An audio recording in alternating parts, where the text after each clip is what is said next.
താവത് പ്രകോപമുദിതം പ്രതിരുന്ധതോസ്യ ഭ്രൂമധ്യതോ ജനിമൃഡോ ഭവദേകദേശഃ നാമാനി may കുരു പദാനി ജഹാവിരിഞ്ചേതി ആദൗ രുരോധ കില തേന സരുദ്രനാമ. കുമാരന്മാർ തന്റെ ആജ്ഞ അനുസരിക്കാത്തതിനാല് ബ്രഹ്മാവ് കോപിഷ്ഠനായി.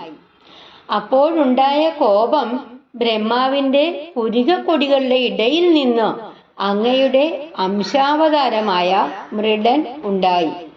അല്ലയോ ബ്രഹ്മാവേ, എനിക്ക് നാമങ്ങളും സ്ഥാനങ്ങളും കൽപ്പിച്ചരുളുക.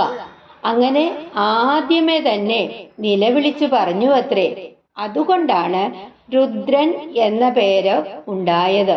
തുടർന്നുള്ള ശ്ലോകത്തിൽ ഏകാദശ രുദ്രന്മാരെ പറ്റിയാണ് വർണ്ണിക്കുന്നത്. ശ്രീഹരേ നമഃ.